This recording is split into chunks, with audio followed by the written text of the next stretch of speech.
Hi everyone, welcome to the another video of our series NCERT line by line. इसमें आपको पता है हमारे एक चैप्टर ऐसे करते हैं कि हम उसको पढ़ भी रहे हैं और साथ के साथ रिवाइज भी कर रहे हैं इस पूरी सीरीज में। तो ये इस सीरीज का तीसरा चैप्टर हम स्टार्ट करने जा रहे हैं। हमने सेल पढ़ लिया, सेल साइकिल एंड डिवीजन कर लिया, उसके पीवाईक्यूज लगा लिया और सेल का तो एक रिवीजन भी कर लिया है। तो बिना किसी देरी के आगे बढ़ते हैं और स्टार्ट करते हैं मॉलिक्यूलर बेसिस ऑफ इनहेरिटेंस। देखो, हम आज रेप्लिकेशन तक पढ़ने का हमारा गोल है, क्योंकि हम हर एक चैप्टर को दो थ्योरी पार्ट्स में डिवाइड करते हैं। तो आधा चैप्टर रेप्लिकेशन तक हम कर लेंगे, फिर ट्रांसक्रिप्शन, जेनेटिक, ये सब हम आगे पढ़ेंगे। तो बिना किसी देरी के स्टार्ट करते हैं। क्या कह रहा है इन द प्रीवियस चैप्टर इसका था जेनेटिक्स। ठीक है, जेनेटिक्स में हम पढ़ाएंगे, बट इतना कुछ रिलेशन नहीं है जेनेटिक्स और इसमें, और जितना भी जो भी रिलेशन हो, since you are a dropper you know it. हम ये इसलिए स्टार्ट कर रहे हैं बिकॉज ये स्कोरिंग बहुत है। ठीक है, you have learn the inheritance pattern and genetic basis of such patterns at the time of Mendel. The nature of those factors regulating the pattern of inheritance was not clear. Mendel के बारे में gene की कोई clarity नहीं थी, तो हम उन्हें पहले फैक्टर्स कहते थे। Over the next 100 years, the nature of putative genetic material was investigated, culminating in the realization that DNA is the genetic material। इसका यही कहने का मतलब है कि पहले हमें पता नहीं था कि जीन मतलब जेनेटिक मटेरियल क्या है, but over the 100 of years हमें पता चल गया कि DNA is the genetic material. ठीक है, at least of the majority of the organs, मतलब मेच्योरिटी में। ठीक है, in class 11th you have learn that nucleic acids are polymers of nucleotides. मतलब न्यूक्लियोटाइड्स, एक न्यूक्लियोटाइड्स दूसरा न्यूक्लियोटाइड जब चेन में निकल जाते, चेन में बन जाते हैं, तो ये न्यूक्लिक एसिड जैसे आरएनए और डीएनए बनते हैं। ठीक है, DNA and RNA are the two types of nucleic acid found in living system. DNA as a genetic material in most of the organism. देखो, ये इंपॉर्टेंट लाइन हो सकती है कि यहाँ मोस्ट है, या आपको एक क्वेश्चन दे सकता है कि DNA is the genetic material in all the organism, but नहीं, मोस्ट। और एक लाइन हो सकती है RNA though is also at as a genetic material, किसमें, इन सम वायरसेस और मोस्टली फंक्शन एज मैसेंजर्स। ठीक है, प्लाज्मिड में आरएनए होता है। ठीक है, ऐसे में होता है। RNA has additional roles as well as it functions as adapter, structural, and in some cases as a catalytic molecules। तो यहाँ पे लिख सकते हैं हम कि आरएनए functions as क्या, स्ट्रक्चरल, लाइन बाय लाइन लिखते हैं, अडेप्टर, स्ट्रक्चरल, और इन सम केसेस कैटालिटिक। तो ये तीन चीज़ों से भी एक क्वेश्चन बन सकता है, वो आपसे पूछ सकता है। एक और नया option, R N function as adapter, structural, catalytic. तो ये क्वेश्चन बन सकता है, तो ये हमने यहाँ लिख लिया। ठीक है, आगे बढ़ते हैं। इन class 11th you already have learned the structure of nucleotides, the way these monomers units are linked to form nucleic acid polymers. In this chapter, we are going to discuss the structure of DNA, its replication, the process of making RNA from DNA transcription, the genetic code that determines the sequence of। कि इसमें हम क्या क्या पढ़ेंगे। देखो, हमने structure class 11th में पढ़ लिया, केमिस्ट्री में पढ़ते हैं बायोमोलिक्यूल्स, बायोमोलिक्यूल्स में भी पढ़ते हैं अच्छे से, और बायोलॉजी के बायोमोलिक्यूल्स में भी पढ़ते हैं। तो इसमें हम क्या पढ़ेंगे, डीएनए का स्ट्रक्चर, कि ये स्टार्ट कैसे हुआ, आरएनए वर्ल्ड की, पहले आरएनए कहते थे और फिर कैसे डीएनए आया। फिर रेप्लिकेशन, रेप्लिकेशन मतलब डीएनए का डीएनए में बनना। ट्रांसक्रिप्शन मतलब डीएनए का आरएनए में बनना, नहीं, आरएनए का डीएनए में बनना, सॉरी। फिर ट्रांसलेशन पढ़ेंगे हम। ठीक है, कि प्रोटीन कैसे बनते हैं, फिर जेनेटिक कोड की कोड्स क्या होते हैं, फिर ट्रांसलेशन पढ़ेंगे, और ये सब पढ़ेंगे। ठीक है, ट्रांसलेशन, प्रोटीन सिंथेसिस। ठीक है, and elementary basis of their regulation, कि ये रेगुलेट कैसे होते हैं, हम ये सब पढ़ेंगे इस चैप्टर में। और यहाँ पे एक बहुत इंपॉर्टेंट पॉइंट आता है, of complete nucleotide sequence of during the last decades. ये सब ठीक है, बिगिन करते हैं। ये क्वेश्चन है, एनसीईआरटी में आपके लिखा होना चाहिए, आ सकता है इससे क्वेश्चन, और आ जाएगा तो सबसे पहले किसने पढ़ाया, हमने। ऐसा कुछ नहीं है यार, तुम्हारे मार्क्स आने चाहिए, कोई भी पढ़ाए। देखो यार, वट आई बिलीव ना, कि बहुत सारे लोग बोलते हैं कि हमने ये पढ़ा दिया, हमने वो पढ़ा दिया। पढ़ा देता तो सबको ही है, बस वो ये कभी कभार हाईलाइट हो जाता है। बहुत, एक मैंने देखा है, there is an influencer called Parth Goyal, वो कहते हैं कि वो रिडक्शनिस्ट बायोलॉजी वाला, उन्होंने ही पूरे बायोलॉजी में पढ़ा है। ऐसा तो हो नहीं सकता किसी और ने नहीं पढ़ा है, बट ये हो जाता है कि उन्होंने थोड़ा सा जब भी बता दिया होगा और वो आ गया होगा, बस इतना फर्क होता है। पढ़ाना का तो क्या है, 30 पन्ने यही है, वही 30 पन्नों में कितनी 1000 लाइन होगी, तो वो उसी से पढ़ना है। यहाँ लिख लेते हैं द डीएनए क्या है। DNA a long polymer of deoxyribonucleotides. ठीक है, देखो डीएनए की फुल फॉर्म क्या है, डीऑक्सीराइबोन्यूक्लिक एसिड, पर पॉलीमर ऑफ, ये इंपॉर्टेंट है। आप तो ये भी लिख सकते हो कि पॉलीमर ऑफ डीऑक्सीराइबोन्यूक्लियोसाइड्स, नहीं, nucleic acids, polymer of nucleotides. The length of DNA is usually defined as the number of nucleotides a pair of nucleotide referred to as base pairs। ठीक है, this also is the characteristics of organism. For example, अब वही, इसमें आपको क्या याद रखना है, देखो अपन ऐसे लिख लेंगे और जो जो मैं लिख रहा हूँ फिर आपको एनसीईआरटी में घुसेड़ना है, यही है। बैक्टीरियोफेज में कितने न्यूक्लियोटाइड्स होते हैं, और इसको हम क्या कहते हैं, 5 × 174, 53 86 न्यूक्लियोटाइड्स, और बेस पेयर्स भी कह सकते हैं। ठीक है, अब बैक्टीरियोफेज जितना, और बैक्टीरियोफेज लैम्डा में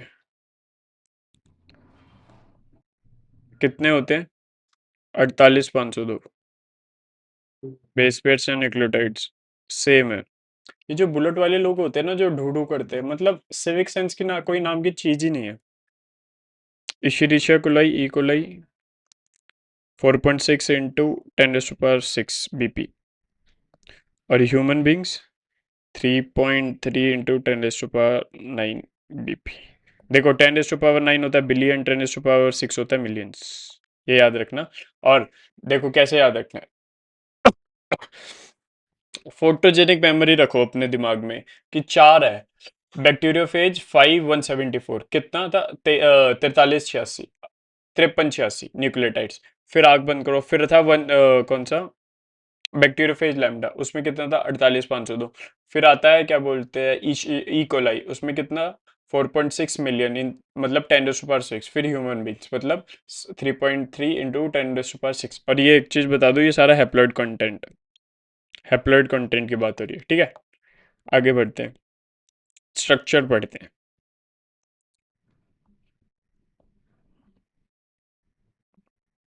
Let us recapitulate the chemical structure of a polynucleotide chain. A nucleotide has 3 components. A nitrogenous, देखो न्यूक्लियोटाइड पढ़ रहे हैं हम यहाँ पे, क्या कह रहा है, मैं ये समझाने के लिए आपको कर रहा हूँ, आपको बस एक बार समझना है और फिर एनसीईआरटी में करना है जो भी करना है। 3 चीज है, अ नाइट्रोजनस बेस, अ पेंटोस शुगर, पेंटोस शुगर मतलब 5 कार्बन वाली शुगर, कोई भी हो सकती है, R N deoxyribose, RNA में, और डीएक्सी राइबोस। ठीक है, और एक होता है फॉस्फेट ग्रुप। ये ध्यान से सुनना, बहुत इंपॉर्टेंट बता रहा हूँ। ठीक है, स्ट्रक्चर में 3 चीज होती है, क्या क्या बताओ। पहले होती है, क्या बोलते हैं, नाइट्रोजनस बेस, नाइट्रोजनस बेस हो गया। फिर होता है एक शुगर, शुगर राइबोस शुगर होती है अपनी इसमें, आरएनए में डीऑक्सी राइबोस होती है इसमें। ठीक है, और फिर क्या बोलते हैं, फॉस्फेट ग्रुप होता है। अब पढ़ते हैं नाइट्रोजनस बेस क्या होता है।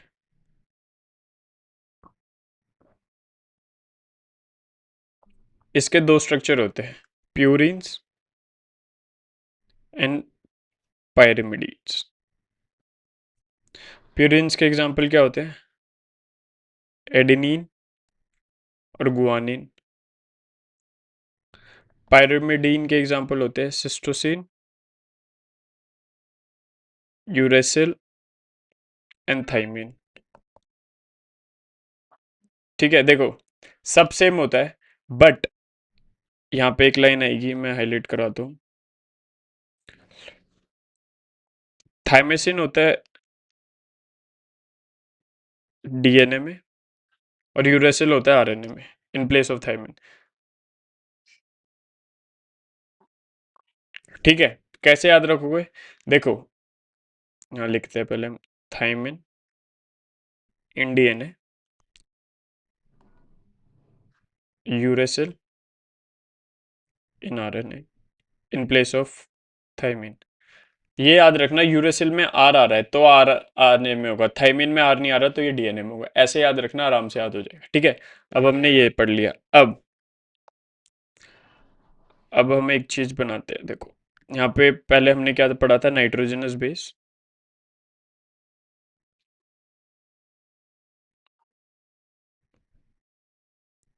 Nitrogenous base, pentose sugar, phosphate group, ये पढ़ा था।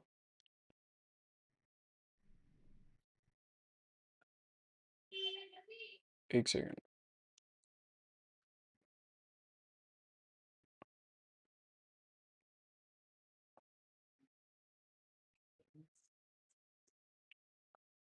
फॉस्फेट ग्रुप, इसको मैं थोड़ा सा इधर करता हूँ।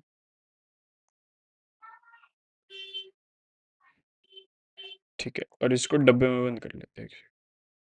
बताऊंगा क्यों कर रहा हूँ।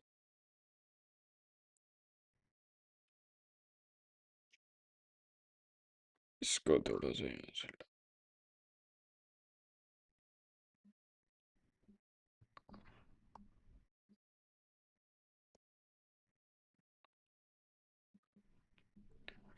ठीक है।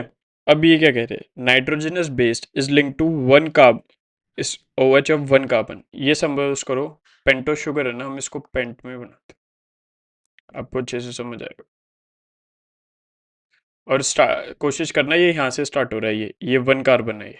ठीक है, यहाँ पे OH है।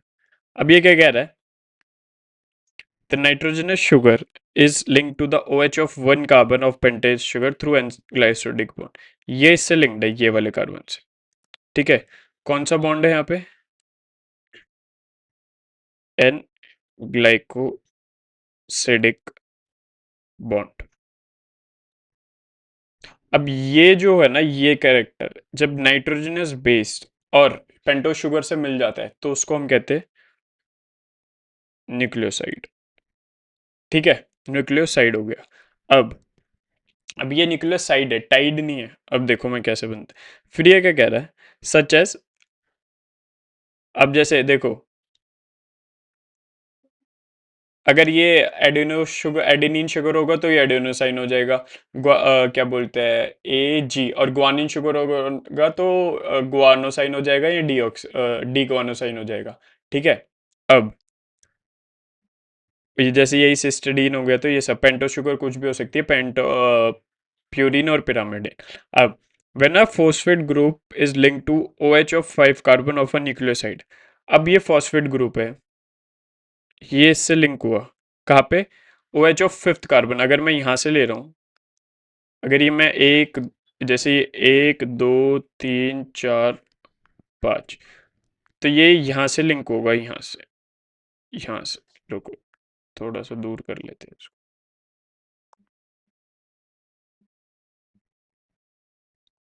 देखो, मैं तुम्हें एकदम तसल्ली से पढ़ाना चाहता हूँ, इसलिए बहुत टाइम से पढ़ा रहा हूँ। ये फोर्थ फिफ्थ, मैं तुम्हें ये सब समझाने के लिए बता रहा हूँ। ठीक है, ये फॉस्फेट ग्रुप का हुआ fifth OH of the ribosome. इससे क्या होता है, आपको विजुअलाइज होता है कि क्या है। इसने क्या बोला, nucleoside through a phosphodiester bond, phosphodiester bond.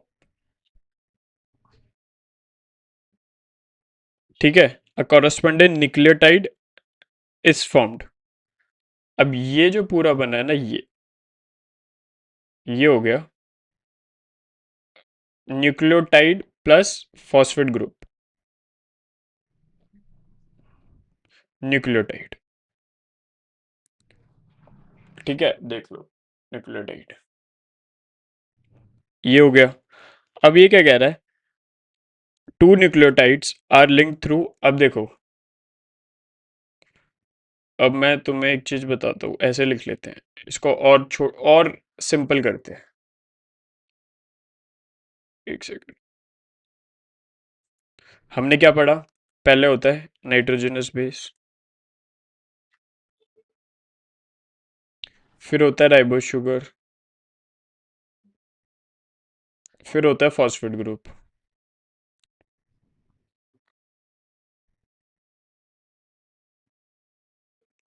ठीक है, ये दोनों मिलते हैं एन ग्लाइकोसिडिक बॉन्ड से। आपको पता है ये कहा होता है, आग बंद करके हमने कहा 1 कार्बन पे, और ये दोनों मिलके बनाते हैं न्यूक्लियोसाइड। ठीक है, अब न्यूक्लियोसाइड प्लस फॉस्फेट ग्रुप,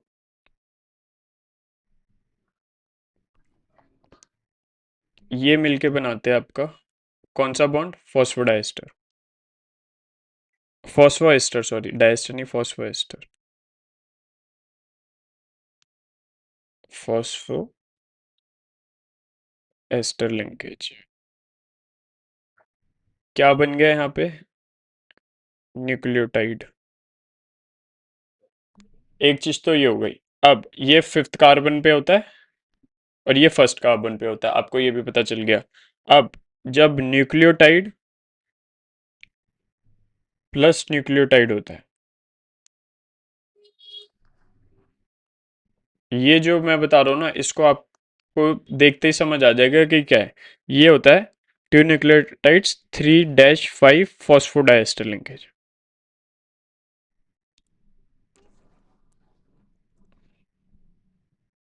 ठीक है, 2 न्यूक्लियोटाइड्स हो गया टू फॉर्म डाइन्यूक्लियोटाइड। और ऐसे ही एक न्यूक्लियोटाइड दो दो दो दो दो ऐसा पॉलीन्यूक्लियोटाइड चेन बन जाती है। ठीक है, अब पॉलीमर क्या कह रहा है? अब polymer thus formed has at end free, मतलब जितने भी बनेंगे, इसका जैसे अगर ये लास्ट है तो इसका 5 कार्बन खाली रहेगा। ठीक है, which is refer to a 5 end of the, similarly at the other end of the polymer, यहाँ पे 3 कार्बन के पास एक फ्री ओ एच ग्रुप रहेगा, which is refers to 3 end. ठीक है, the backbone of polynucleotide chain is formed due to sugar and phosphate bonds. The nitrogenous base linked to sugar moiety projects from the backbone. ठीक है, ये बहुत simple है, इसमें ऐसी कुछ राम कहानी तो है नहीं, अपन आगे बढ़ते हैं। अब ये हमने बात कर ली nucleotide. In RNA every nucleotide residue has an additional OH group present 2H position of the ribose. ये तो सब ये डीएनए की बात है, पर इन आरएनए ये कह रहा है additional second position of the ribose. Sugar कौन सी है? ये वाली, तो इसका सेकंड 2C कार्बन भी फ्री रहता है, इसने ऐसे बोला। ठीक है, ऑल्सो जैसे हमने पढ़ा है R N is found in the place of thymine, जिसे थाइमिन को और क्या कहते हैं? 5 मिथाइल यूरेसिल। ये बात हो गई another chemical name of thymine. ठीक है, अब आगे बढ़ते हैं। DNA as an acidic substance present in nucleus was first identified by Fred Miescher. DNA किसने आइडेंटिफाई करा था? इसमें 3 चीज है लिखने वाली, देखो। पहला, DNA is an acidic material, acidic substance. लिख लो यहाँ पे क्या है? Acidic substance. ठीक है, दूसरा प्रेजेंट इन न्यूक्लियस, चलो ये तो पता ही, अपन लिखेंगे नहीं। तीसरा, किसने? फ्राइडरिश, फ्राइड राइस। फ्राइड राइस समझ सकते हो, फ्राइड राइस वैसे तो फ्राइड रिच है, मीशर 1869। ठीक है, और इसने नेम दिया था इसको nucleon. However, due to technical limitation in isolating such a polymer intellect, the elucidation of structure of remains। elucidation होता है डीएनए के स्ट्रक्चर को निकालना। ठीक है, वो लॉन्ग पीरियड तक नहीं हुआ पाया था बिकॉज इतनी टेक्नोलॉजिकल एडवांसमेंट नहीं थी हमारे पास।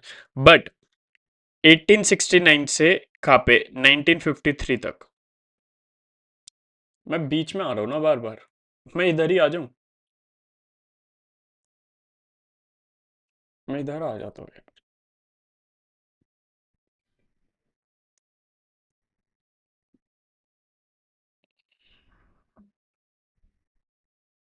ठीक है, क्या कह रहा है? इट वॉज, ठीक है, It was only James Watson and Francis Crick, based on X-ray diffraction produced by Morris Wilson और रेसलिन फ्रैंकलिन। किसने 1953 में किसने?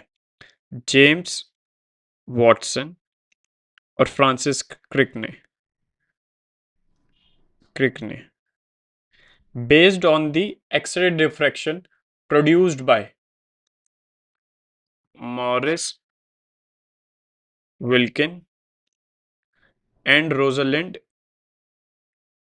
फ्रैंकलिन। देखो जब आप ऐसे पढ़ते हो ना, जैसे मैं आपको पढ़ा रहा हूँ कि ये दो नाम अलग लिखे हैं, ये नाम अलग लिखे हैं, तो आप पढ़ते पढ़ते ना एक फोटोजेनिक मेमोरी बैठा लेते हो पूरे एनसीईआरटी की, तो आपको समझ आता है अच्छा ये दो नाम अलग थे, ये दो नाम अलग थे। और जब आप इसको बहुत बार रिवाइज कर लेते हो तो एकदम क्रिस्टल क्लियर हो जाती है चीजें। ठीक है। था कि processor simple but very famous helical structure इसने कौन सा? Double helix model of DNA. One of the hallmark of their profession was base pairing between two strands of polynucleotide chain। ठीक है। However, देखो hallmark क्या था कि pairing of two strands of polynucleotide chain। This proposition was also based on the observation of Erwin Chargaff's rule that for a double-stranded RNA, the ratio of adenine and thymine and guanine and cytosine are constant and equals to 1। इसने क्या बोला था? पहले इन्होंने तो बता दिया कि टू स्ट्रेट्स के फ्रांसिस क्रिक और जेम्स वॉटसन ने ये बताया कि भाई बेस पेयरिंग इनकी जो फाइंडिंग्स थी डबल हेलिकल स्ट्रक्चर की, वो एक हॉलमार्क थी।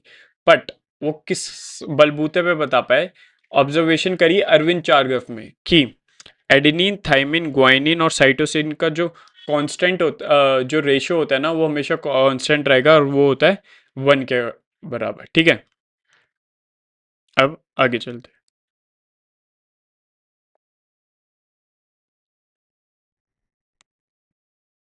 The base pair confirms a very unique property. अरे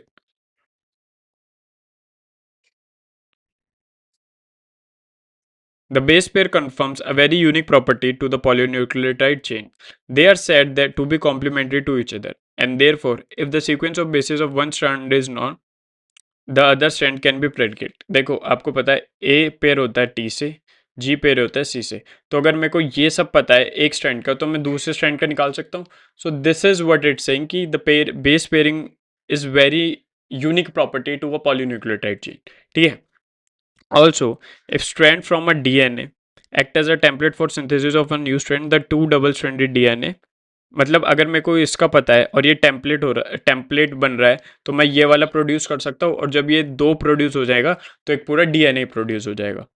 Thus produced would be identical to the parent DNA molecule। Because of this, the genetic implication of structure of DNA become very clear।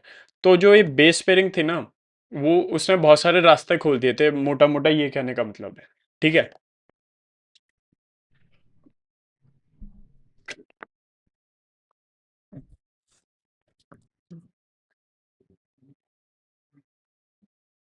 देखो अब पढ़ते हैं the salient feature और double helical structure. पहला, two polynucleotide chains were the backbone in the constituents of sugar phosphate. Sugar phosphate was the backbone और bases projects inside. ठीक है। एक ही हो गए। The two chains have anti polarity, मतलब एक तो हमने पता था क्या, यहाँ पे 3 डैश होता है राइबोस के एंड पे और 5 डैश होता है फॉस्फेट के एंड पे। एक ये होती है और फिर उल्टा होता है, एंटी पैरेलल होते हैं। ये हो गया। The bases in two strands are paired through hydrogen bond, मतलब जो भी बेसिस है, मतलब ATGC, जो भी बॉन्ड है इनके बीच वो होता है हाइड्रोजन बॉन्ड। ठीक है। थाइमिन, देखो adenine bonds with thymine from opposite and guanine, यही कि एडेनिन थाइमिन के साथ बॉन्ड होता है और ग्वानिन साइटोसिन के साथ। और एक और मजे की बात क्या है, ए और टी के बीच में डबल बॉन्ड होता है और जी और सी के पास ट्रिपल बॉन्ड होता है, ये शायद। As a result, always a purine comes opposite to pyrimidine। This generates approximately uniform distance between the two। कि हर बार कि ये पायरमिन है, ये प्यूरिन है, ये प्यूरिन है, और ये दोनों पिरामिडिन है, तो हमेशा एक प्यूरिन आता है पिरामिडिन के सामने, हमेशा एक प्यूरिन आता है पिरामिडिन के सामने। तो जो डिस्टेंस बिटवीन द स्ट्रक्चर होता है वो सिमिलर होता है, एग्जैक्ट सेम नहीं बोल रहा, सिमिलर होता है, क्योंकि आपको पता है ट्रिपल बॉन्ड थोड़ा टाइट होता है तो हल्का सा छोटा होता है डबल बॉन्ड से। ठीक है। The two joints are coiled in right handed fashion, मतलब देखो ऐसे, ठीक है। The pitch of the helix is 3.5, pitch होती है ये 3.4 नैनोमीटर, और देर आर रफली 10 बीपी इन ईच पिच, और यहाँ पे 1 2 3 4 5 6 7 8 9 10 बीपी होते हैं, 10 base pairs in one pitch. तो एक बेस पेयर के बीच का डिस्टेंस होता है, distance between 1 BP is equals to 0.34 nanometers, ठीक है। The plane of one base pair stacks over the other in double helix. This is additional to H bond confers stability of helical structure, ठीक है। ये हो गया। अब अब आ गए हम सेंट्रल डोग्मा पे। क्या कहता है? The proposition of a double helix structure of DNA and its simplicity in explaining the genetic implication becomes revolutionary. Very soon, Francis Crick proposed central dogma in molecular biology, which stated the genetic information from DNA, RNA, protein. Francis kick ने ये दिया, और Francis kick ने ये भी दिया था, double helical structure देने में भी मदद करी थी, और फ्रांसिस क्रिक ने सेंट्रल डोग्मा दिया। क्या कहता है? डीएनए से पहले बनता है आरएनए, आरएनए से बनता है प्रोटीन। तुम्हें लग रहा होगा कि ये छोटी सी एक लाइन देने में उसने क्या तो उखाड़ लिया, पर आप वो टाइम देखो जब इतने रिसोर्सेज नहीं थे जितने अब है। और डीएनए से डीएनए के प्रोसेस को बनने को हम कहते हैं रेप्लिकेशन। रेप्लिकेशन। डीएनए से आरएनए के प्रोसेस को बोलते हैं हम ट्रांसक्रिप्शन। वैसे तो पहले एमआरएनए बनता है, आरएनए नहीं बनता, मैसेंजर आरएनए बनता है, और एमआरएनए से प्रोटीन को कहते हैं हम ट्रांसलेशन। तो हमें इसमें यही पढ़ना है, पहले रेप्लिकेशन पढ़ना है, फिर ट्रांसक्रिप्शन पढ़ना है, फिर ट्रांसलेशन पढ़ना है, फिर जेनेटिक कोड पढ़ना है, डबल फिंगरप्रिंटिंग वो पढ़ना है, वो पढ़ना है, क्या बोलते हैं, जीन रेगुलेशन पढ़ना है, और ये सब पढ़ना है, ठीक है। अब पैकेजिंग ऑफ डीएनए हेलिक्स, कि डीएनए पैक कैसे होता है एक सेल में, पैकेजिंग ऑफ डीएनए, ठीक है। देखो टू बेस पेयर्स के बीच का कितना डिस्टेंस था, 0.34 नैनोमीटर, ये अभी हमने पढ़ा, ठीक है। अब हम लेंथ निकाल रहे हैं, तो देखो एक बेस पेयर के बीच का मतलब है 3 नैनोमीटर, ठीक है। और आपको पता है एक क्या बोलते हैं, एक ह्यूमन डीएनए में कितने बेस पेयर्स होते हैं, 6.6 इंटू 10⁻⁹ और नैनोमीटर भी कितना हो गया, 10⁻⁻, इससे ये कट गया, तो ये अप्रोक्सीमेटली आता है 2.2 मीटर्स। तो उसका मतलब होता है कि हमारा डीएनए की जो लेंथ है वो 2.2 मीटर्स होती है। सोचो तो 2.2 कितना मीटर होता है, देखो यहाँ से लेके, अगर मैं यहाँ से लेके यहाँ तक लगूँ तो ये 1 मीटर होता है, और फिर ऐसे 2 मीटर, बहुत लंबा डीएनए होता है। तो एक क्वेश्चन आता है कि the length is far greater than the dimension of typical nucleus. Typical nucleus होता है 10⁻⁻⁶। तो ये इतना लॉन्ग पॉलीमर एक सेल में पैक कैसे होता है, ये हमारा क्वेश्चन है। तो अब हम वही पढ़ेंगे कि कैसे पैक होता है। In prokaryotes such as E coli, though they do not have a defined nucleus, the DNA is not scattered through the cell. DNA be negative charge is held with some proteins positively charged in terms of nucleate. The DNA in nucleate is organized in large group head by the proteins. देखो prokaryotes में क्या होता है, all दो कि उनके पास कोई defined nucleus नहीं होता, पर डीएनए स्कैटर्ड नहीं होता प्रोकैरियोट्स में।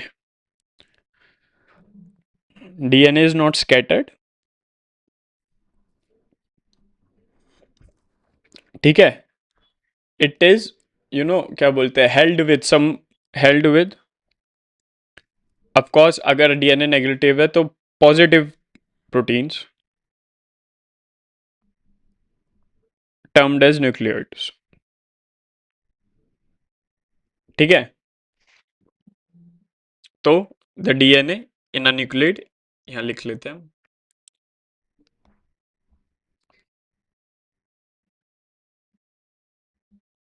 The DNA in nucleoid is organized in the large tube held by proteins, ठीक है। ये हो गया। अब आगे बढ़ते हैं, यूकैरियोट्स में कैसे होता है।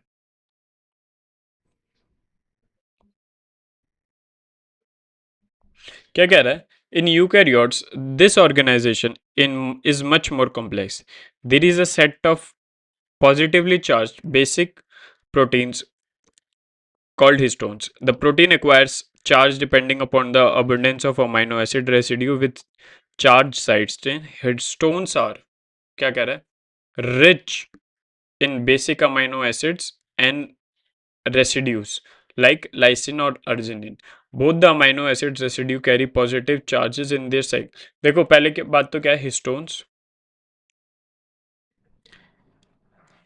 rich amino acids basically lysine और arginine और ये पॉजिटिव होते हैं ठीक है histones are form organize to form a unit of 8 molecules con histone octamers ठीक है हिस्टोन हिस्टोन ऑक्टोमर में 8 मॉलिक्यूल्स में एक ऐसे स्ट्रक्चर बनता है वो मैं स्ट्रक्चर बना के दिखा देता बट वो नीडेड नहीं है देखो हम जब मैंने अब आकाश में पढ़ा था तो उन्होंने स्ट्रक्चर बना के दिखाया था और आप उसमें इतना घुस जाते हो बट उसकी नीड ही नहीं है तो मैं क्यों पढ़ूं अब देखो एक हिस्टोन है ये समझ लो ये हिस्टोन है और एक होता है यहाँ पे एक ऐसे डंडा सा होता है ठीक है ये मैं आपको इसलिए बता रहा हूँ क्योंकि ये एनसीईआरटी में भी दिया हुआ है ये एक होता ये होता है histone octamer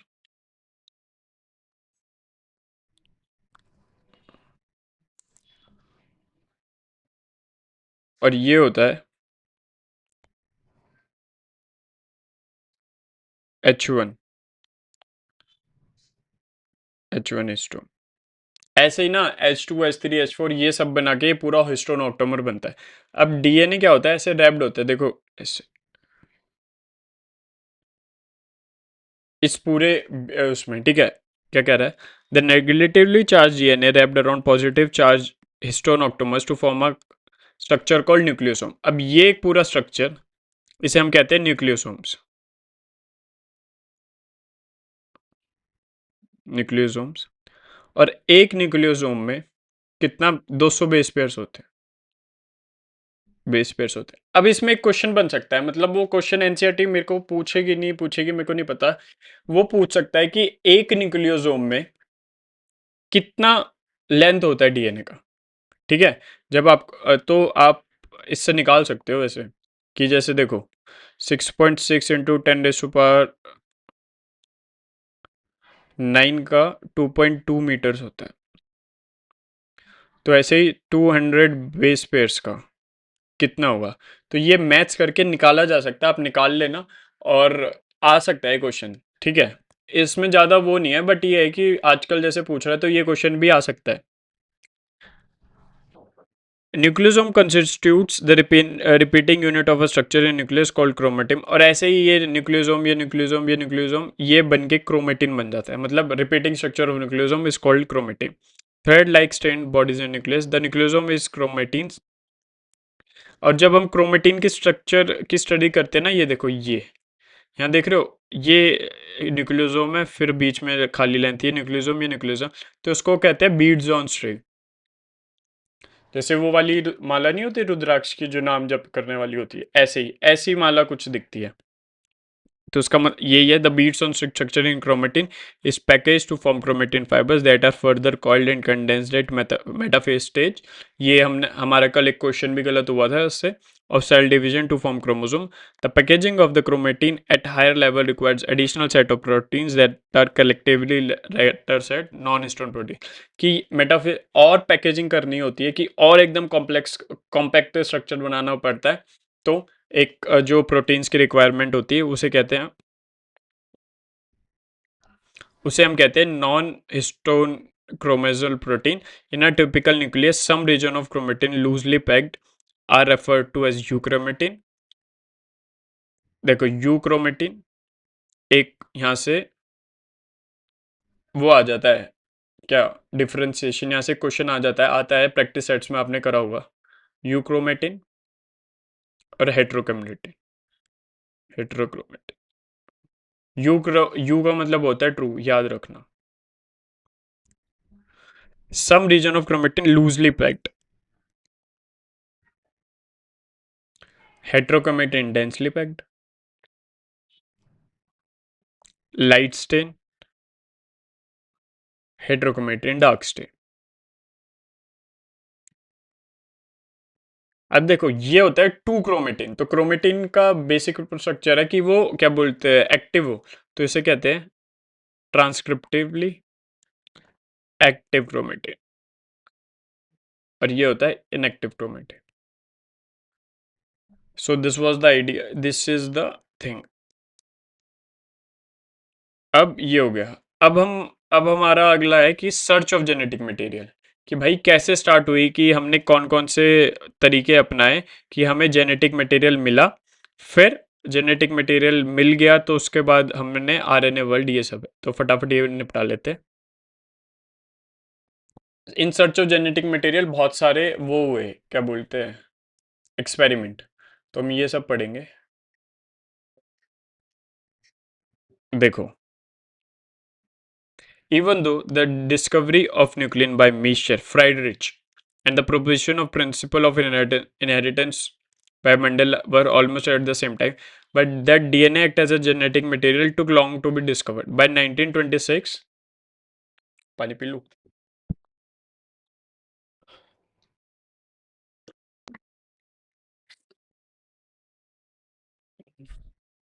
The quest to determine the mechanism of genetic inheritance had reached the molecular level. Previous discoveries by Groger, Mendel, Sutton, Thomas Hunt, Morgan, ये सारे नाम हम पढ़ते हैं जेनेटिक वाले चैप्टर में. And numerous other scientists had narrowed the search of the chromosome located in the nucleus of the most cell.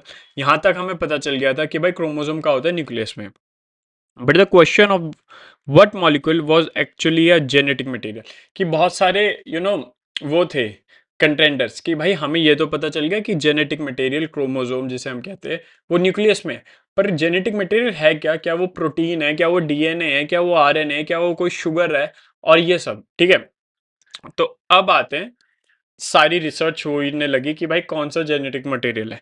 तो पहला जो रिसर्च हुई वो था, एक सेकेंड,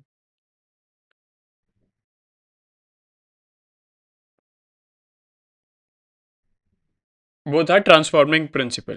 पहला रिसर्च, ट्रांसफॉर्मिंग प्रिंसिपल. ये किसने करा, देखो, ये फ्रेडरिक, वो था फ्राइडरिश कर्क, ये मिशर था वो, सॉरी, इन 1928. बस ये याद रखना, ये पहला था 1928 in a series of experiment with Streptococcus pneumoniae में इसमें करा था. बैक्टीरिया होता है ये, ठीक है, responsible for pneumonia. Witnessed a miraculous transformation in the bacteria during the course of his experiment. A living organism bacteria has changed in physical form. देखो क्या कहता है, when streptococcus pneumonia bacteria are grown on a culture, some produce smooth shiny colonies, उसको हम S colonies कह रहे हैं, S, ठीक है, while other produce rough colonies, उसे हम आर कहते हैं. this is because the एस्ट्रिन bacteria have a mucus. S shiny है, शाइनी तो वो उस पर म्यूकस है किसका, पॉलीसेक्राइड का, वाइल आर स्ट्रेन पे नहीं है. अब ये दो देखो, ऐसे लिखते, स्ट्रेप्टोकोकस न्यूमोनिया था,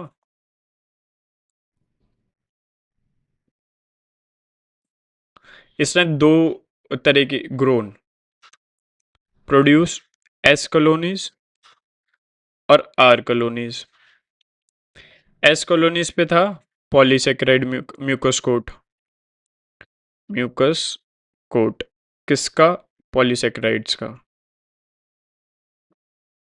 और आर स्ट्रेन पे नो कोट, ऐसे लिख लेते हैं, ठीक है. अब दिस इज क्या कहते हैं, माइस इन्फेक्टेड विद आर स्ट्रेन. अब आर एस स्ट्रेन पे हमने माइस डाल दिया, ये मर गया भाई, माइस डाइड, माइस यहाँ मर गया. अब हमने आर स्ट्रेन पे माइस डाइड फ्रॉम न्यूमोनिया से मर गया, न्यूमोनिया हो गया इसको. बट आर स्ट्रेन पे हमने जब माइस डाला, इसको न्यूमोनिया नहीं हुआ. देख रहे हो इसने क्या लिखा है, एस स्ट्रेन पे injected into mice, mice died, ये नहीं. पर अब मजे की बात क्या है, Griffith was able to kill bacteria by heating them. He observe that heat killed S strain bacteria. अब हमने ये जो एस्कोलोनिस थी ना, इसको हीट करा, प्लस हीट, हीट से जो ये बैक्टीरिया जो एस्प्यूकस था वो मर गया. अब हमने क्या करा, फिर इसमें माइस डाला, अब इसमें माइस माइस जिंदा है.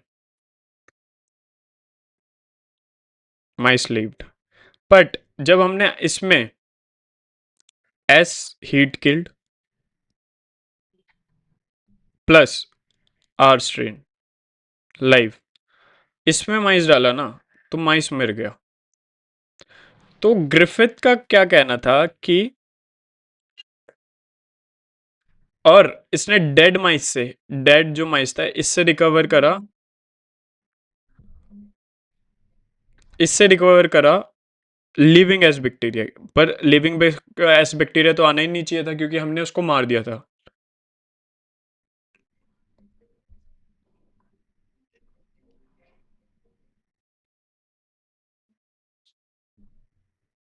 सो दिस इज वेयर वो वहाँ यहाँ चकराई गया कि भाई जब हमने हीट किल्ड एस्ट्रेन डाला तो यहाँ पे जो माइस मरा हुआ वहां से एस बैक्टीरिया मतलब लाइव एस्ट्रेन कहाँ से निकल के आया। तो इसने he concluded that R strain bacteria had show somehow been transformed by the heat killed strain bacteria. तो उसने बोला जो ये आर स्ट्रेन बैक्टीरिया था ना, ये somehow transformed into S killed live bacteria because with the help of heat killed S। ठीक है, तो इसने बोला कि some transforming principle transform heat killed S strain had enabled. तो यहाँ से हीट किल्ड से ट्रांसफॉर्म हुआ कुछ आर स्ट्रेन को जिसने लिविंग एस बैक्टीरिया में कर दिया। तो had enabled R strain to synthesize a smooth polynucleus coat and become virulent. This must be due to the transfer of the genetic material. However, the biochemical nature of material was not defined. उसने बोला कि भाई heat killed bacteria से कुछ transforming principle, कुछ genetic material ने R strain को transform कर दिया लाइव एस बैक्टीरिया में। तो इससे हमें क्या पता चला कि there is some transfer of genetic material ना। इससे हमें ये तो पता चल गया कि भाई जेनेटिक मटेरियल का ट्रांसफर हुआ है, but the nature of it, nature of this हमें अभी नहीं पता चला कि भाई उस जेनेटिक मटेरियल का नेचर क्या था। अब बायोकेमिकल, अब स्टार्ट हो गई चीजें कि भाई इस ये जो ट्रांसफॉर्मिंग प्रिंसिपल है इसका हम बायोकेमिकल नेचर कैसे ढूंढें। तो prior to the work of Oswald Avery, इसको हम ऐसे कहते हैं Avery MacLeod and McCarty, the genetic material was thought to be a protein.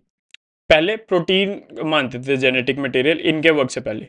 They work to determine the biochemical nature of transforming principle in Griffith experiment. इन्होंने काम करा कि भाई जो ट्रांसफॉर्मिंग प्रिंसिपल था इसका बायोकेमिकल नेचर क्या होगा।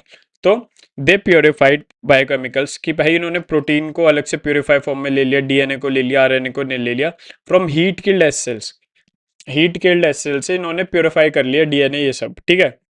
तो अब इन्होंने देखा कि क्या ट्रांसफॉर्म कर रहा है आर सेल को एस सेल में।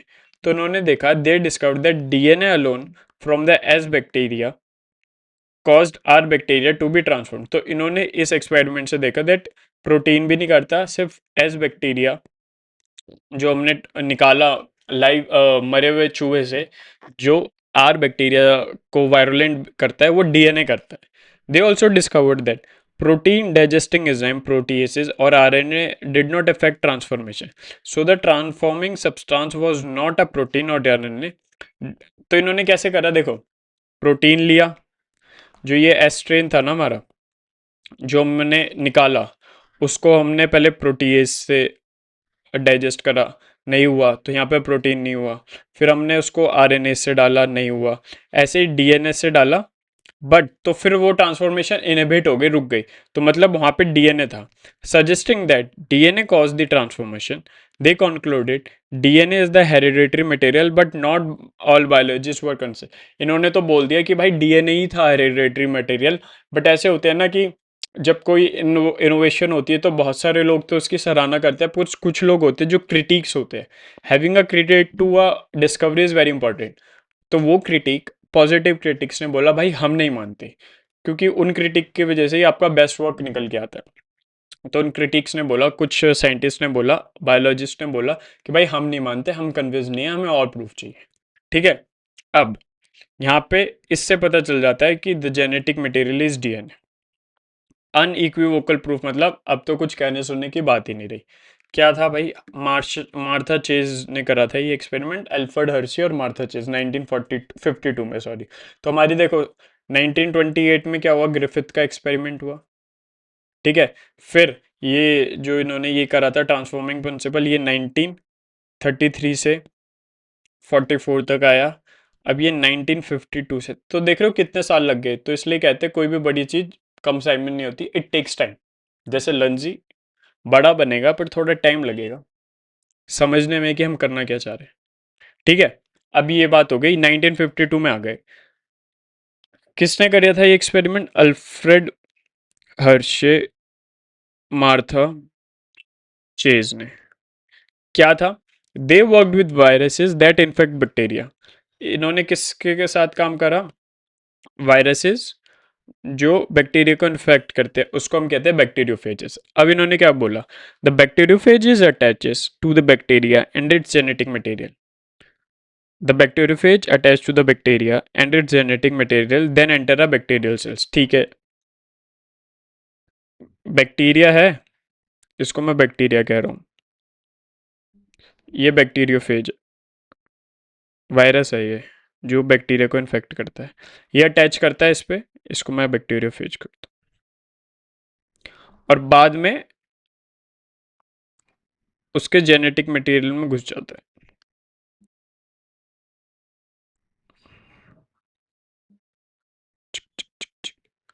इसका जेनेटिक मटेरियल ये भी होगा, अब इसका भी जेनेटिक मटेरियल, इसका भी जेनेटिक मटेरियल, ये कह रहा है। अब ये क्या कह रहा है? The bacterial cell treats the viral genetic material as its it own and subsequently manufacture more viruses particularly. अब इस बैक्टीरिया को लगता है कि ये जो ये है ना, ये भी इसी का जेनेटिक मटेरियल है, तो जब ये रेप्लिकेट करता है तो ये वाले को भी रेप्लिकेट कर लेता है। तो इससे क्या होता है, जैसे अभी एक है तो ये दो तीन चार हो जाते हैं, तो ये भी एक दो तीन चार, ठीक है, ये हो जाता है। अब क्या होता है, Hershey and Chase worked on discovery whether it was a protein or DNA from the viruses that enter the bacteria. From the viruses that enter the bacteria. अब ये देखते हैं कि जो वायरस एंटर करा ना बैक्टीरिया, कि ये जो लाल वाला ये या तो प्रोटीन होगा या डीएनए होगा। तो जो भी होगा इससे हमें पता चल जाएगा कि भाई अंदर जो घुस रहा है और जो जेनेटिक मटेरियल से मिल रहा है, देखो सेम चीजें तो मिलेगी ना। हमें ये पता है ये डीएनए है, अगर मैं ये बता दूं ये डीएनए एंटर करा जब भी तो ये मल्टीप्लाई होगा ना, समझ रहे हो। क्रोनोलॉजी सोच रहा हूँ फिर बताता हूँ, ठीक है। अब करा क्या इन्होंने ये देखते हैं। They grew some virus on the medium that contain radio active phosphorus. यहाँ से देख लेते हैं, दो ये है, यहाँ पे समझा सकता हूँ पर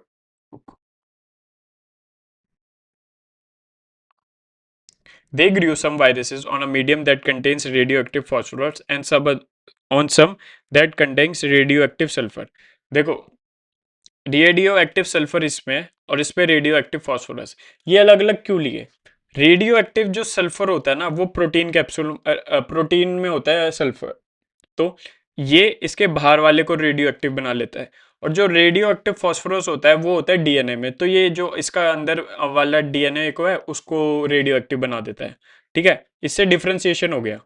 अब क्या कहता है, viruses grown in the presence of radioactive phosphorus contained radioactive DNA।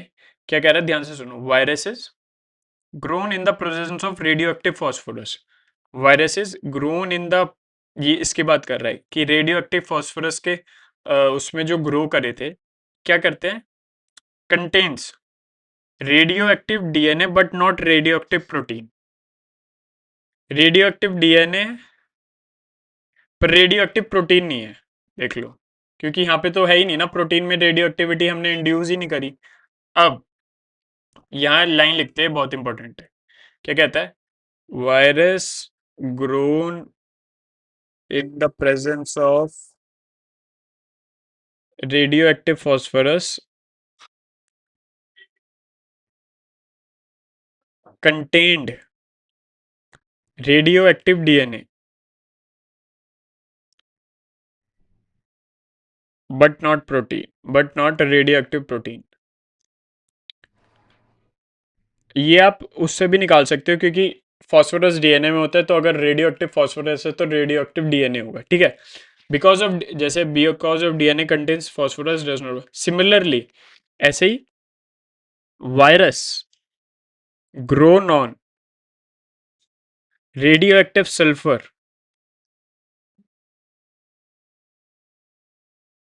contains radioactive protein, not DNA. Not DNA. Because DNA does not contain sulfur. अब देखो, ये सारी बात हमें समझ आ गई। अब ये क्या कहते हैं, radio active phages were allowed to attach to E coli, E coli के साथ हमने इन्होंने अटैच करा और देन इन्फेक्शन प्रोसीड्स, इन्फेक्शन यहाँ पे करा दिया अभी। The viral quotes were remove from the bacteria by agitating, ब्रेंडल में हटाया तो कोट रिमूव हो गया वायरस में। The particles were separated by spinning centrifuge से, हम डेंसिटी के अकॉर्डिंग इनको सेंट्रीफ्यूगेशन से अलग कर लिया। अब क्या कहता है, bacteria which were infected with viruses had radioactive DNA. Bacteria which were infected by viruses. Bacteria infected with viruses had radioactive DNA. इसका मतलब क्या होता है, indicating that DNA was the material that passed from viruses to the bacteria. But bacteria that were infected with virus that had radio active protein were not radio active, इसमें कोई नहीं था। तो उसका मतलब डीएनए रेडियो एक्टिव था, तो उसके में से डीएनए मिला भी, रेडियो एक्टिव प्रोटीन भी हमने इंड्यूस कराया था पर उससे नहीं मिला। So this indicates that protein did not enter the bacteria from the viruses, DNA is there for the genetic material that is pass from the bacteria. बिल्कुल सादे सिंपल शब्दों में इन्होंने बता दिया कि भाई हमने डीएनए को वो करा था, रेडियो एक्टिव बनाया था और प्रोटीन को बनाया था, और जब हमने इन्फेक्शन करा दिया तो जो लास्ट के जो वायरसेस थे उसमें हमने बैक्टीरिया थे उसमें हमने देखा कि भाई डीएनए रेडियो एक्टिव डीएनए निकला है, रेडियो एक्टिव प्रोटीन नहीं निकला। मतलब it was the DNA that got transferred from the bacteriophages to the DNA, not the otherwise जो कि प्रोटीन था। तो दिस वाज द एक्सपेरिमेंट, और इससे सबके मुंह पे ताला लग गया कि भाई साहब डीएनए ही है हमारा माई बाप। ये हो गया। अब इसके बाद हम आरएनए वर्ल्ड पढ़ेंगे, फिर ट्रांसक्रिप्शन, फिर रेप्लिकेशन। अभी है 2-4 पेज। मेरे को लगता है ये ना 3 सेटिंग में ही होगा, बिकॉज मैं नहीं चाहता 1 घंटे, वैसे देखते हैं कितने में होगा, पूरा ही करेंगे इसको। Properties of genetic material. From the foregoing discussion, it is clear the debate between protein versus DNA genetic material was, यहाँ से सब हो गया। It became an established fact that DNA that acts as a genetic material. However, it is subsequently become clear that in some viruses RNA भी genetic material होता है। For example, tobacco mosaic viruses और QB bacteriophage में RNA genetic material होता है। ठीक है, वैसे तो DNA ही होता है in most of the cases, but in some viruses RNA is also there, which is QB bacteriophages or TMV.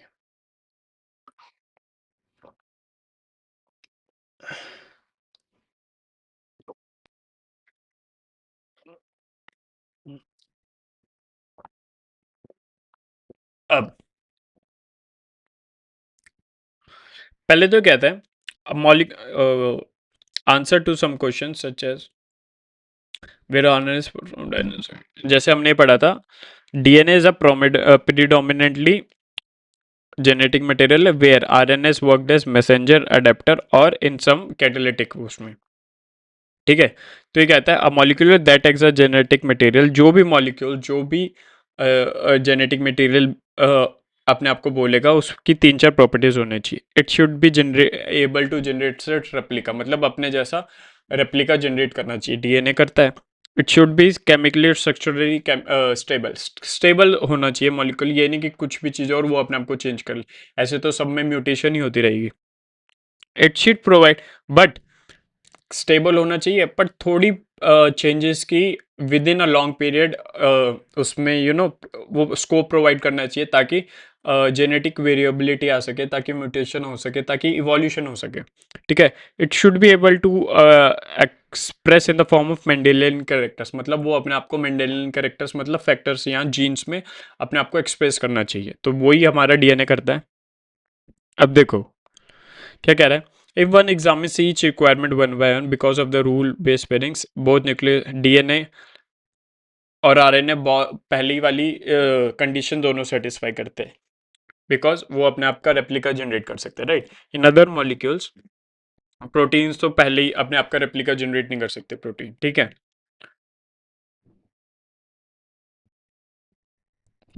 The genetic material should be stable enough not to change with different stages, cycle, or a physiology of the organism. Stability is one of the properties of genetic material was very evident itself that heat, which killed the bacteria, at least did not destroy some of the properties of genetic material. वही कि stability बहुत important है कि उसने heat भी कर दिया पर उसकी जो बेसिक प्रॉपर्टीज इंटैक्ट रही तभी तो वो मरे हुए माउस से निकली।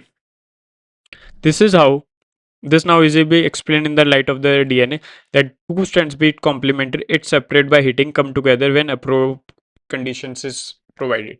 इसका कहने का मतलब है जो कॉम्प्लीमेंट्री स्ट्रैंड्स होते हैं अगर वो हीट से उनके बॉन्ड्स टूट भी जाए तो पर एक अगर अच्छी सी कंडीशन आ जाएगी, फेवरेबल कंडीशन आ जाएगी तो वो दोनों दोबारा से अटैच हो जाएंगे। Further, 2-OH group present in every nucleotide in RNA is a reactive group that makes RNA liable and easily degradable। हमने पढ़ा था कि आरएनए में एक 2-OH ग्रुप होता है तो उससे वो जल्दी वो थोड़ा डिग्रेडेबल हो जाता है तो वो उससे क्या बोलते हैं प्रोन बन जाता है कि वो जल्दी से खराब हो जाए। RNA is also known to be catalytic hence reactive, reactive है RNA. Therefore DNA is chemically less reactive और structurally more stable.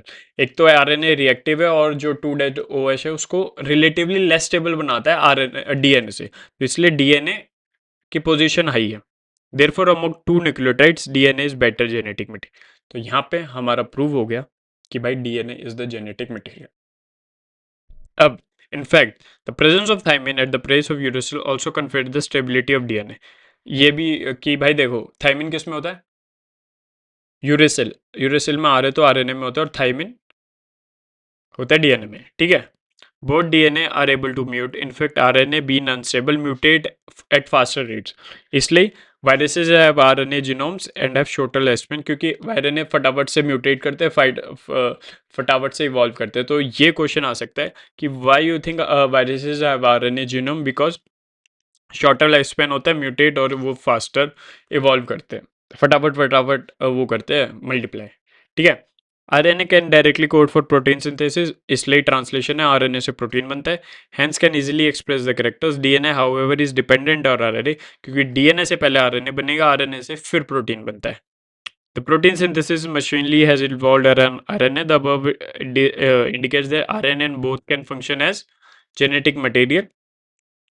DNA, RNA both can function as genetic material, but DNA being more stable, preferred for storage of genetic material। Transmission के लिए हमें RNA भी चाहिए, transmission के लिए RNA better है, पर स्टोरेज ऑफ द इंफॉर्मेशन के लिए क्या बेटर है, इट इज़ लाइक कि हम स्टोर करते हैं अपना सारा डाटा लैपटॉप में, वो बेटर है। तो DNA is better for, DNA is the laptop, but when you want to transfer you want hard disk, you want pen drives, which is RNA, which is a messenger of transfer of genetic material. So this is the thing. अब हम आ गए RNA world पे कि भाई पहले RNA world कैसे था, फिर हम पढ़ेंगे रेप्लिकेशन और फिर ये हमारा खत्म हो जाएगा आज का काम। आसान है, फटाफट से पढ़ लेते हैं। अभी हम सेमी कंजर्वेटिव नेचर भी पढ़ेंगे, ये सब पढ़ेंगे, ठीक है। From forgoing discussion an immediate question becomes evident, which is the first genetic material. अब वो होता है ना, हमें चूल होती है, अब हमें ये तो पता चल गया कि डीएनए था, बट अब ये पूछता है पहला जेनेटिक मटेरियल कौन सा था। So it shall be discussed in the detail in chapter of chemical evolution, but वो हम इवोल्यूशन में पढ़ेंगे कि पहले जेनेटिक मटेरियल कौन सा था। एक दो पेज में यही है कि पहले कंडीशंस कैसी थी अर्थ पे, कैसे अलग अलग क्या बोलते हैं एलिमेंट्स थे, ये सब इवोल्यूशन में हमारा यही है। But briefly we shall highlight some of the facts and proteins. RNA was the first genetic material, यहाँ पे हो गया। There is no enough evidence to suggest that essential processes such as metabolism, translation evolve around RNA, but enough नहीं है। मतलब enough evidence है कि सब आरएनए के इवॉल्व कर रहे थे। RNA use to act as a genetic material as well a catalyst, हमने पता है RNA act as adapter, messenger और कैटलिस्ट, ठीक है। catalyzed by, but RNA being a catalyst was reactive and chemically unstable. Therefore RNA से DNA has evolved from RNA से DNA बना, ठीक है, ताकि बिकॉज वो कुछ मॉडिफिकेशन हुई और वो बहुत स्टेबल हो गया. डीएनए बीन डबल स्ट्रैंडेड है, complementary stranded further resist changes by evolving a process. तो वही था कि आरएनए थोड़ा म्यूटेट ज़्यादा करता था, केमिकली अनस्टेबल था रिलेटिवली, तो डीएनए इवॉल्व हुआ आरएनए से ताकि वो केमिकली और स्टेबल हो जाए, ठीक है. अब हम पढ़ेंगे रेप्लिकेशन.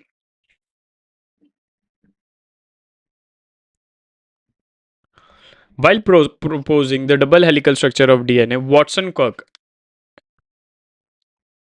यार मेरे को लग रहा है ना मेरी वो भरने वाली है और मेरे को 15 तक करना. चलो पढ़ते हैं पहले, देखेंगे. While proposing the double helical structure of DNA, Watson and Crick has immediately proposed a scheme of the replication of DNA. To quote their original statement, it was, "It has not escaped our notice that the specific pairing we have published postulated immediately suggest a possible copying mechanism for the genetic material." ये देख रहे हो पढ़े लिखे लोगों की English कैसी है. इसको बहुत सिंपल से बोल सकते हैं कि that we have not ignore ऐसा, बट इन्होंने कहा it has not escaped our notice. The scheme suggest that two strands would separate and act as a template for the synthesis of new complementary strands. After the completion of replication, each DNA molecules would have one parent and new synthesis strand. This scheme was semi-transcriptive DNA replication. देखो होता क्या है, ये एक DNA है, ठीक है, यहाँ से मैं एक एंजाइम डालता हूँ इसमें, तो इसके स्ट्रैंड्स ये अलग अलग तोड़ने लग जाता है. तो सपोज ये ऐसे फोक बन गई, ये वाले स्ट्रैंड्स अलग हो गए, ये वाले यहाँ पे अभी अलग नहीं हुए, ठीक है. अब सपोज करो ये 5 डैश एंड था, ये 3 डैश एंड है, ये 3 डैश एंड है, ये 5 डैश एंड. अब मैं क्या करता हूँ, ये आगे बढ़ती है क्या फोक, मैंने ये समझा दी क्या, रेप्लिकेटिंग फोक यही है, ठीक है. चलो उसने 3 डैश लिया है तो इसको मैं 3 डैश, इसको मैं 5 डैश ले लेता हूँ, इसको 5 डैश ले लेता हूँ, इसको 3 डैश ले लेता हूँ, इसको 5 डैश. अब मैं यहाँ पे कुछ, जैसे हम चूहा पकड़ते हैं तो चूहा पकड़ने के लिए हम उसको दाना डालते हैं, तो मैं यहाँ पे मैं कुछ अटैच कर देता हूँ, यहाँ पे मैं कुछ चीज़ें अटैच कर देता हूँ. जैसे इसको हम कहते तो है, रुको मैं बता, जस्ट अ सेकेंड, मैं आपको भी बताता हूँ जब हम पढ़ेंगे. यहाँ पे हम एक एंजाइम ऐड करते हैं, कुछ चीज़ ऐड करते हैं, कुछ करते हैं, फिर यहाँ से कोई एक चीज़ आती है, वो अब डीएनए यहाँ से बनाने लग जाती है 3-5 पे. तो ये 5-3 यहाँ से बनता है और इसको यहाँ से बनती है, हमेशा 5-3 एंड से ही बनता है. अब देखो ये एक पेटेंट चेंज था, इसका एक अलग डीएनए हो गया, इसके अलग डीएनए हो गया, और ये प्रोसेस चलता जाएगा तो एक डीएनए से 2 डीएनए बन गए, ये हो गया हमारा रेप्लिकेशन, ठीक है. ये प्रोसेस है. अब हम पढ़ लेते हैं भाई ये क्या कह रहे हैं. पहले तो ये experimental proof of semi conservative nature, proof of semi conservative nature. अब देखो, it has now proven that DNA replicate semi conservatively. Semi conservatively मतलब एक स्ट्रैंड पे एक साथ काम होता है, अलग अलग. It has shown first in E coli and subsequently in higher organism such as plant, human cell. अब मैथ्यू मेसेल्सन और फ्रैंकल स्टाल 1958 में इन्होंने एक एक्सपेरिमेंट करा जिससे हमें पता चल गया कि ये अलग अलग होते हैं. क्या करा इन्होंने, देखो ऐसे समझते हैं कि पहले तो एक N15 डीएनए ले लिया, ठीक है. इसमें इन्होंने पहले तो इन्होंने ग्रेविटेशनल फोर्स से देखा, N15 निकला. अब इन्होंने एक इंड्यूस कर दिया N14 डीएनए इसमें, ऐसे जैसे मैंने अभी फॉक्स से बताया था ना. सपोज करो ये N15 डीएनए ब्लैक वाला, इसमें ये मैंने N14 डीएनए डाल दिया, ठीक है. तो अब जो ये डीएनए बना ना वो ऐसा बना, उसका एक स्ट्रैंड अलग था, जैसे ये इसका एक स्ट्रैंड अलग था. तो इन्होंने सेपरेशन ऑफ सेंट्रीफ्यूगेशन करा तो इसमें एक स्ट्रैंड ऐसे निकला, एक स्ट्रैंड ऐसे निकला. अब इन्होंने क्या करा, फिर से इसको 40 मिनट के लिए रन टाइम दिया और फिर से इसमें इन्होंने N14 डाल दिया। N14 कौन सा था? लाल वाला, लाल वाला डाल दिया ये। अब क्या निकला? ये ये ठीक है। अब ये ऐसे निकला, मतलब इससे ये रिएक्ट करा और इसने अलग अलग कर दिया और इससे ये रिएक्ट किया, इसने ऐसे निकाल दिए। तो अब ये भाई साहब क्या कहते हैं, आप पढ़ते रहो, आपको सब समझ आ जाएगा। Big crew equally in the medium containing N15 heavy isotope of nitrogen as the only nitrogen source for many genera. The result was N15 was incorporated into new synthesis DNA और फिर उसको DNCT में करा तो N15 निकला। Then they transferred the cell into the medium with normal N14. N14 में डाल दिया तो various intervals extracted DNA that remains as double stranded helicals. The various samples were contracted independently और cesium chloride gradient to measure the density, तो उन्होंने density निकाल ली। अब thus the DNA was extracted from the culture one generation of the to transfer N15 to N14 medium। 20 minute के बाद E coli का dividing time होता है 20 minute. DNA from the culture after another 14 generation, second generation, ये पहली generation है, ये second generation है, ठीक है। Was compose of equal amounts of hybrid DNA and light DNA, ठीक है, यही हमने करा था। N14 वाले को इन्होंने लाइट का है, ठीक है। If E coli was allowed to grow for 18 minutes then what would, अब देखो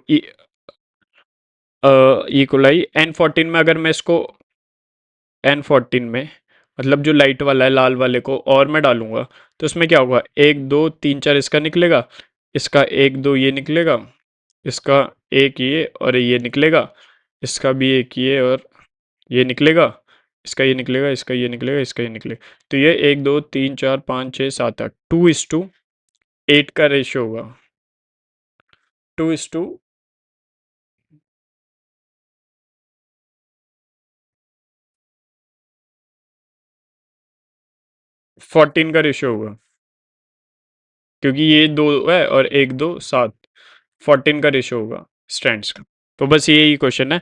very similar experiment involves use of thymidine to detect distribution, और एक और सिमिलर एक्सपेरिमेंट करा था टेलर ने विसिया फाबा में to detect the distribution of newly synthesis DNA in the chromosome in 1958, similar, और उसने रेडियो एक्टिव थायमिडिन का यूज करा था, ठीक है। यही है, 3 एक्सपेरिमेंट पढ़ लिया अभी तक। सबसे पहले ग्रिफिथ का 1928, फिर मार्था चेस का 1952 और अब ये कौन सा 1958 में, ठीक है। और टेलर भी 1958 में करता है। अब आगे बढ़ते हैं, मशीनरी एंड द एंजाइम। अब जो मैंने आपको रेप्लिकेशन फॉक्स बताई ना, ये सब बता दी और यही पढ़ेंगे हम। अब इसमें से मैं थोड़ी इसको यहाँ पढ़ेंगे, इसको हटाता हूँ, रुको, इसको थोड़ा बड़ा करते हैं और हम इसी में से डालते जाएंगे कि हमने इसमें क्या समझा था अभी। अब सबसे पहले इसको हम कहते हैं कॉन्टिन्यूस सिंथेसिस। 3-5 एंड टेम्पलेट वाले पे, ये टेम्पलेट है ब्लैक वाला, ठीक है। इसके हिसाब से सारी मार्किंग है, क्योंकि यहाँ पे सिंथेसिस कॉन्टिन्यूस हो रही है और यहाँ पे टूट टूट के होती है, ठीक है। इसे हम कहते हैं discontinuous synthesis.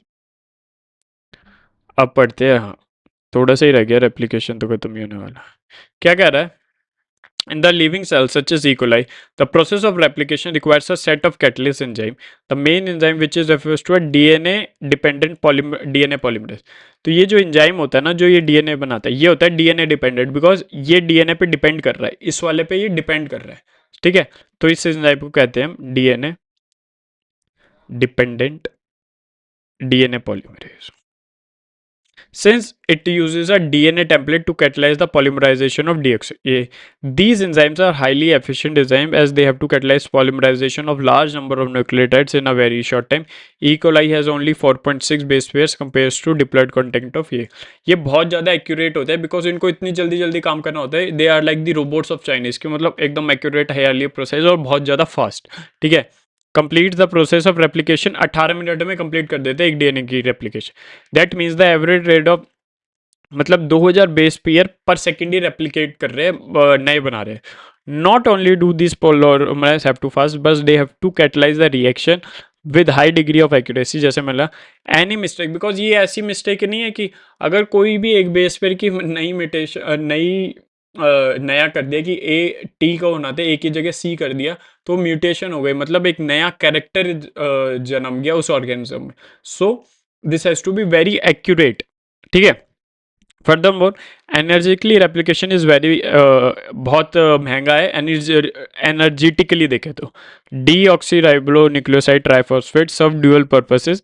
In addition to acting as the substrate they provide energy for polymerization reaction. Deoxy ribo nucleoside, यहाँ जो ये होता है डीऑक्सी राइबो न्यूक्लियोसाइड, मतलब फॉस्फेट ग्रुप हटा दो उसमें से, ये डुअल पर्पस होता है। एक तो सबस्ट्रेट भी है, ये सबस्ट्रेट है जब यहाँ पे जुड़ रहा है, और they provide energy for polymerisation of reactor. The two terminal phosphate in the deoxy ribo nucleoside triphosphates are high energy phosphates, ठीक है।